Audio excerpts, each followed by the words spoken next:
யாழில் விரிவுரையாளர் கொலை, மகள் கூறிய வாக்குமூலம், போலீஸ் விசாரணைகளில் வெளிப்பட்ட தகவல்கள். இஸ்ரேலில் ஏவுகணை தாக்குதலை காணொலி எடுத்த இலங்கையர்களுக்கு நேர்ந்த கதி. தமிழர் பகுதியில் சடலத்துடன் மீட்கப்பட்ட இளம்தாய் மற்றொரு பெண் அரங்கேற்றிய சினிமாவை மிஞ்சும் கொடூரம் அம்பலம். இன்று சேவையிலிருந்து விலகிய 90% தனியார் பேருந்துகள். முச்சக்கர வண்டி கட்டணம் தொடர்பில் வெளியான தகவல். தொடர்பென விரிவான செய்திகள். இஸ்ரேலின் டிமோனா நகரில் நேற்றிரவு நிகழ்ந்த ஏவுகணை தாக்குதலில் காயமடைந்த 4 இளைஞர்கள் வைத்தியசாலையில் அனுமதிக்கப்பட்டுள்ளதாக இஸ்ரேலுக்கான இலங்கை தூதுவர் தெரிவித்துள்ளார். மேலும் தூதரின் தகவலின்படி பாதுகாப்பு தங்கும் இடங்களுக்கு செல்லாமல் வெளியிலிருந்து சம்பவத்தை காணொலி எடுக்க முயன்றபோது அவர்கள் காயமடைந்தனர். இந்நிலையில் சம்பவத்தின் காணொலிகள் சமூக ஊடகங்களில் பரவி வருகிறது. ஏவுகணை தாக்குதலில் தாக்கத்தால் அருகில் இருந்த கட்டடங்களின் கண்ணாடிகள் சிதறி விழுந்ததால் அந்த கண்ணாடி துண்டுகள் அவர்களின் தலை மற்றும் உடலின் பிற பகுதிகளில் பட்டு காயங்கள் ஏற்பட்டுள்ளன. இவ்வாறான செயல்கள் இஸ்ரேல் அதிகாரிகள் வெளியிட்ட பாதுகாப்பு வழிமுறைகளை மீறுவதாக தூதுவர் எச்சரித்தார். எச்சரிக்கை சைரன்கள் ஒலிக்கும் போது பொதுவாக 3 நிமிடங்களுக்கு முன்பு தாக்குதல் அபாயம் இருப்பதால் உடனடியாக பாதுகாப்பு தங்குமிடங்களுக்கு செல்ல வேண்டும் என்று அவர் இளைஞர்களிடம் வலியுறுத்தினார். தற்போதைய பாதுகாப்பு சூழ்நிலையில் அனைத்து இளைஞர்களும் அதிகாரிகள் வழங்கிய பாதுகாப்பு வழிகாட்டலை பின்பற்ற வேண்டும் என்று தெரிவிக்கப்பட்டுள்ளது. எனது மனைவி அவரது தாயாரின் கால்களை அழுத்தி பிடிக்க நான் கழுத்தை நெரித்து படுகொலை செய்தேன் என யாழ் பல்கலைக்கழக விரிவுரையாளரின் கொலை சம்பவத்துடன் தொடர்புடைய விரிவுரையாளரின் மருமகனான பிரதான சந்தேக நபர் போலீசாரிடம் வாக்குமூலம் அளித்துள்ளார்.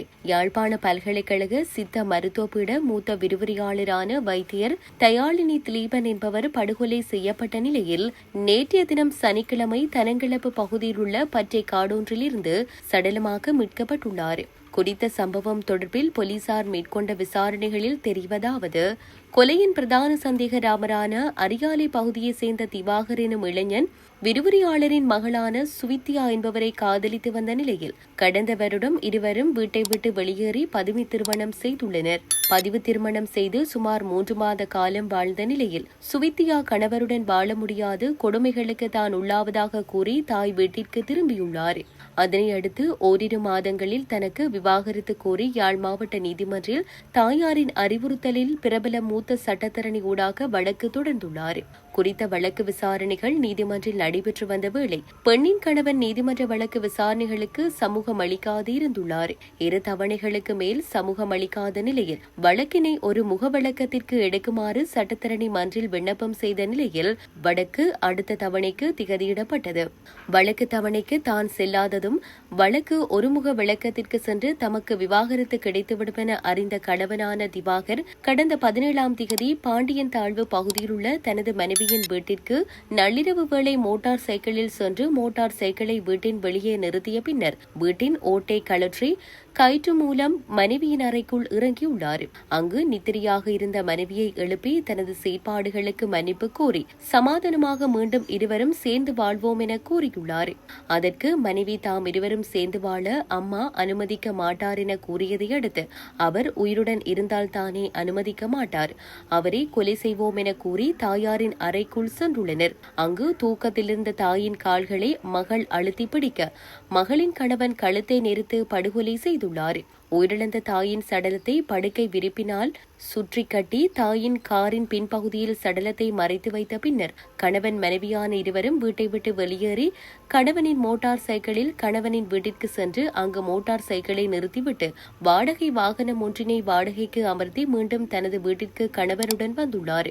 பின்னர் விரிவுரையாளரான தனது தாயின் வங்கி அட்டையையும் நகைகள் சிலவற்றையும் எடுத்துக்கொண்டு தாயின் காரில் தாயின் சடலத்துடன் பயணித்து தனங்கிழப்பு பகுதியில் உள்ள பச்சை காட்டில் சடலத்தை வீசிவிட்டு காரில் தொடர்ந்து பயணித்துள்ளனர். பரந்தன் பகுதியில் தாயின் வங்கி அட்டையை பயன்படுத்தி பணத்தினை பெற்று காரில் தொடர்ந்து பயணித்துள்ளனர்.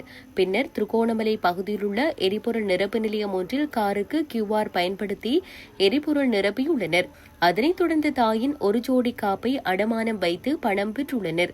அந்த பணத்தில் திருகோணமலையில் வாடகைக்கு வீடொன்றினை பெற்று வாழ்ந்துள்ளனர். அதேவேளை கடந்த 17ஆம் திகதி நள்ளிரவு முதல் தனது தாயையும் சகோதரியையும் காணவில்லை என விரிவுரையாளரின் மகன் யாழ்ப்பாண போலீஸ் நிலையத்தில் முறைப்பாடு பதிவு செய்ததுடன் சகோதரியின் கணவன் மீது சந்தேகம் நிலவுவதாகவும் குறிப்பிட்டிருந்துள்ளார். ஆனாலும் போலீசார் ஆரம்பத்தில் இதனை ஒரு குடும்ப பிரச்சினையாக கருதி விசாரணைகளில் தீவிரம் காட்டாத நிலைமை காணப்பட்டதாகவும் அதனையடுத்து பல்கலைக்கழக ஆசிரியர் சங்கம், பல்கலைக்கழக துணைவேந்தர் ஆகியோர் வடமாகாண மூத்த போலீஸ் அதிகாரிகளுக்கு கோரிக்கைகளை முன்வைத்ததன் அடிப்படையில் போலீசார் விசாரணைகளை தீவிரப்படுத்தினர். அதேவேளை தாயின் வங்கி அட்டையை பயன்படுத்தி பரந்தனில் பணம் பெறப்பட்டமை, தாயின் காருக்கு QR மூலம் திருகோணமலையில் எரிபொருள் நிரப்பியமை உள்ளிட்ட தகவல்களை மகன் போலீசாருக்கு வழங்கியிருந்தார். அவற்றின் அடிப்படையில் திருகோணமலைக்கு சென்ற விசேட போலீஸ் குழு காருக்கு எரிபொருள் நிரப்பிய எரிபொருள் நிரப்பு நிலையத்தில் விசாரணைகளை முன்னெடுத்து கணவன் மனைவி இருவரும் திருகோணமலையில் வாடகைக்கு வீடு எடுத்து தங்கியிருந்ததை அறிந்து அங்கு விரைந்து அவர்கள் இருவரையும் மீட்டு யாழ்ப்பாணம் அழைத்து வந்தனர். வெள்ளிக்கிழமை இருவரையும் மீட்டு யாழ்ப்பாணம் அழைத்து வரும் போது இருவரிடமும் விரிவுரையாளர் தொடர்பில் விசாரணைகளை முன்னெடுத்த போதிலும் இருவரும் அது தொடர்பில் முன்னுக்கு பின் முரணான தகவல்களையே வழங்கி வந்துள்ளனர். யாழ்ப்பாணம் அழைத்து வந்து வெள்ளிக்கிழமை இரவு முழுவதும் போலீஸ் நிலையத்தில் தடுத்து வைத்து நேற்றைய தினம் சனிக்கிழமையும் தொடர் விசாரணைகளை முன்னெடுத்த வேளையே விரிவுரையாளரை கொலை செய்த சம்பவத்தை கூறி தனது வாக்குமூலத்தை போலீசாருக்கு மருமகன் கூறியுள்ளார். அதேவேளை தான் கொலைக்கு எந்த வகையிலும் உடந்தையாக இருக்கவில்லை எனவும் கணவன் மீதான பயத்தின் காரணமாக அவரது செயற்பாடு குறித்து வெளியில் கூறவில்லை என விரிவுரையாளரின் மகள் தனது வாக்குமூலத்தில் கூறியுள்ளார். மருமகனின் வாக்குமூலத்தின் அடிப்படையில் சம்பவ இடத்திற்கு விரைந்த போலீசார் 3 நாட்களின் பின் சடலத்தை மீட்டமையால் சடலம் உருக்குலைந்த நிலையில் காணப்பட்டுள்ளது.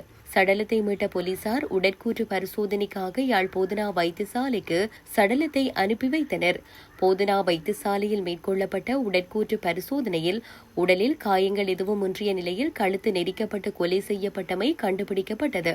அதனைத் தொடர்ந்து சடலம் உறவினர்களிடம் ஒப்படைக்கப்பட்ட நிலையில் விரிவுரையாளரின் இறுதிக்கிரியைகள் இன்றைய தினம் ஞாயிற்றுக்கிழமை நடைபெற்றுள்ளது. மட்டக்களப்பு தாந்தாமலை நெல்லிக்காடு வயல் பிரதேசத்திலுள்ள பாலடைந்த கிணறொன்றிலிருந்து பெண்ணொருவர் உயிருடன் மீட்கப்பட்ட சம்பவம் தொடர்பில் போலீசார் சந்தேக நபர்கள் 3 கைது செய்தனர். மாவட்ட புலனாய்வு பிரிவுக்கு கிடைத்த ரகசிய தகவலின் அடிப்படையில் மேற்கொள்ளப்பட்ட அதிரடி நடவடிக்கையின் மூலம் காஞ்சரங்குடா பகுதியைச் சேர்ந்த தம்பதியினர் மற்றும் ஒரு இளைஞன் என 3 நேற்றிரவு வவுணதீவு பகுதியில் வைத்து கைது செய்யப்பட்டனர். கடந்த வியாழக்கிழமை வவுணதீவிலிருந்து மட்டக்களப்பு நகருக்கு 2.5 வயது குழந்தையுடன் சென்ற இளம் தாய் ஒருவர் காணாமல் போனார். மறுநாள் குறித்த தாய் பாலடைந்த கிணறொன்றிலிருந்து உயிருடன் போராடிய நிலையில் மீட்கப்பட்டதோடு அவரின் குழந்தை வயல் பகுதியில் அழுது கொண்டிருந்த நிலையில் கண்டெடுக்கப்பட்டது. அதே கிணற்றிலிருந்து அழுகிய நிலையில் மற்றொரு பெண்ணின் சடலம் மீட்கப்பட்டது. வந்தாரமூலை ஆலையடி வீதியில் உள்ள வீடொன்றை சுற்றி வளைத்த போலீசார் அங்கு மறைந்திருந்த 26 வயதுடைய பெண்ணை கைது செய்தனர். அவருடன் நடத்திய விசாரணையில் 34 வயதுடைய அவரின் கணவர் மற்றும் அவரின் 22 வயதுடைய தம்பி ஆகியோர் பவனதீவில் கைது செய்யப்பட்டுள்ளதாக தெரிவிக்கப்பட்டுள்ளது.